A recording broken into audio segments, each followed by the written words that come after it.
React में अपने पास एक एपीआई होता है जिसका नाम है यूज़। यूज़ तो हम एक कीवर्ड होता है जो यूज़ करते हैं, like not keyword but convention है रिएक्ट का कि हम हुक्स के पहले यूज़ करें। पर ये जो है इसका नाम ही यूज़ है क्योंकि रिएक्ट को यूज़ से बहुत ज़्यादा प्यार है। ये जो है ये रिएक्ट 19 में अवेलेबल है और पहले भी ये कैनरी बिल्ड्स में अवेलेबल था। ये क्या करता है बेसिकली, ये आपको मदद करता है कि आप प्रॉमिस और कॉन्टेक्स्ट रिसोर्सेज से अपना डेटा एक्सेस कर सको। और इसके अंदर आपको बस प्रॉमिस या फिर आपका कॉन्टेक्स्ट डालना है और आप सीधे डेटा एक्सेस कर पाओगे। इसका इसका बेनिफिट ये है कि आप इसको अपने कंपोनेंट में भी यूज़ कर सकते हो और अपने हुक्स में भी यूज़ कर सकते हो। पर वो तो सेम हुक जैसा ही होगा ना कि कंपोनेंट और हुक में यूज़ करना। इसका एडेड बेनिफिट ये है कि आप इसको लूप में या फिर इफ कंडीशंस में भी यूज़ कर सकते हो जो आप एक्चुअली हुक के साथ नहीं कर सकते।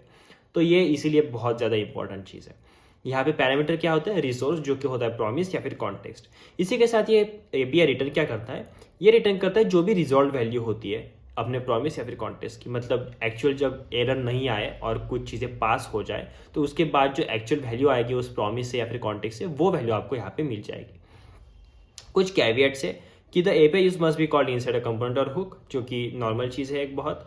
और when fetching data in the server आप असिंक और अवेट को प्रेफर करो क्योंकि असिंक और अवेट क्या करते हैं, जहाँ पे रेंडरिंग पॉइंट में अवेट दिखता है वहाँ से चीज़ें इन्वोक करना स्टार्ट करते हैं। पर यूज़ क्या करता है, एक बार एग्जीक्यूट कर देगा और जब उसका रिजोल्यूशन होगा तो उसके बाद फिर से अपने कंपोनेंट को रेंडर कर देगा, जो कि आपको शायद नहीं चाहिए होगा।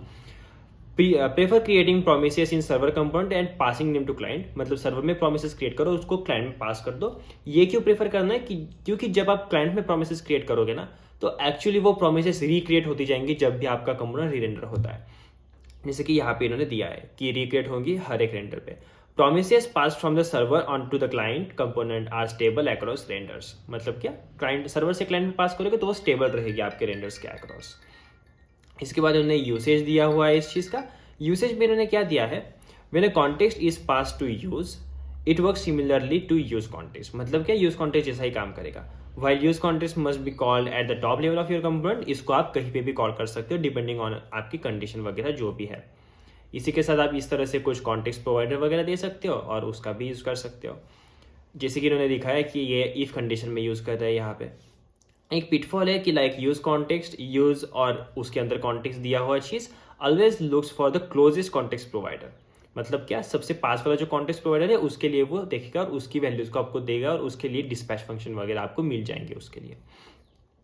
इसके बाद streaming data from the server to client. Server से क्लाइंट पे स्ट्रीम करना होगा डेटा, तो वो कैसे करते हैं इसकी मदद से। देखो इन्होंने एक नॉर्मल चीज़ दी हुई है कि क्या, फेच मैसेजेस से मैसेज की प्रॉमिस आ गई और वो प्रॉमिस हम यहाँ पे मैसेज में पास कर रहे हैं और सस्पेंस ब्लॉक उसके लिए एक फॉलबैक दिखा रहा है कि वेटिंग फॉर मैसेजेस। ठीक है, इसे आप क्या कर सकते हो, सीधे देखो यहाँ पे जो प्रॉमिस क्रिएट किया था ना आपने, उसके बजाय आप ये मैसेज वाली चीज़ में क्या कर रहे हो, यहाँ से जो पास हो रही है प्रॉमिस, जो मैसेज प्रॉमिस है वो यहाँ पे पास हो गई। तो ये वाली चीज़ जो है इस पर कुछ क्लाइंट साइड चीज़ें नहीं हो रही। ये क्या है, सर्वर कंपोनेंट है। इसके अंदर मैसेजेस में डाल दिया हमने चीज़ और ये मैसेजेस क्या है, क्लाइंट कंपोनेंट है। क्लाइंट कंपोनेंट में जब मैसेज प्रॉमिस आएगा तो हम उसे यूज़ में डाल रहे हैं। ओके, यूज़ में डाला तो ये क्या करेगा, ये जब रिजॉल्व हो जाएगा तो यहाँ पे मैसेज कंटेंट आ जाएगा। इन्होंने क्या किया, सर्वर से प्रॉमिस बनाया और वो प्रॉमिस क्लाइंट पे सेंड किया और वहाँ पे यूज़ के साथ यूज़ किया। इस तरह से आपको हमेशा करना है। इसके लिए इन्होंने एक डेमो भी दे दिया है जो कि हम देख सकते हैं। यहाँ पे क्लिक किया तो देखो मैसेज आ गया। नोट दी है, when passing promises from server to a client component its resolve value must be serializable to pass between server and client. Data type like function are serializable and cannot be resolve value cannot be the resolve value of such promise. मतलब function actually serializable चीज़ें चाहिए आपको, non serialisable चीज़ों को आप पास नहीं कर सकते, यही कहना है इनका बस। Should I resolve a promise in a server और क्लाइंट कंपोनेंट, तो हमेशा क्लाइंट पे रिजॉल्व करना है, सर्वर पे नहीं करना। सर्वर पे बस बनाना है, जैसे कि हमने उस चीज़ पे भी देखा जो हमने एग्जांपल देखा था अभी। डीलिंग विद रिजेक्टेड प्रॉमिसेस, तो ये नॉर्मल चीज़ है कि पास वाली एरर बाउंड्री पे पकड़ा जाएगा अगर रिजेक्ट हो गया प्रॉमिस तो उसके लिए दिक्कत नहीं है, बस एरर बाउंड्री लगा के रखना। ये एक आपकी बहुत अच्छी प्रैक्टिस है जो आपको करनी चाहिए हर चीज़ों में। Displaying an error to users with a error boundary, तो कैसे करना है, देखो एरर बाउंड्री लगाया सस्पेंस के ऊपर, ये सर्वर कंपोनेंट है, सॉरी ये क्लाइंट कंपोनेंट है messages.js। ठीक है, क्लाइंट कंपोनेंट में एरर बाउंड्री लगाया, उसके अंदर सस्पेंस लगाया और उसके अंदर फिर मैसेज लगाया। ओके, मैसेज लगाने के बाद यहाँ पे फॉल बैक दिया है, तो जब ये फेल होगा तो फेल होने के बाद क्या होगा, एरर बाउंड्री पे चीज़ पकड़ी जाएगी और आपको कुछ यहाँ पे दिखेगी एरर जो कि हमें यहाँ पे दिख रही है इस तरह से। Providing an alternative value with promise dot catch, मतलब क्या, प्रॉमिस डॉट कैच के साथ आप अल्टरनेट वैल्यू भी प्रोवाइड कर सकते हो। जैसे कि इस मैसेज डॉट प्रॉमिस के लिए हमने ये चीज़ दी, यहाँ पे खुद से प्रॉमिस रिजेक्ट कर दिया, और रिजेक्ट होने के बाद ये कैच एग्जीक्यूट होगा, तो यहाँ से हम नई चीज़ रिटर्न कर रहे हैं जो कि इस प्रॉमिस में आ जाएगी। तो इसलिए अगर ये फेल भी हो गया तो आपके पास हमेशा वैल्यू रहेगी, इसलिए एरर बाउंड्री की जरूरत आपको नहीं पड़ेगी।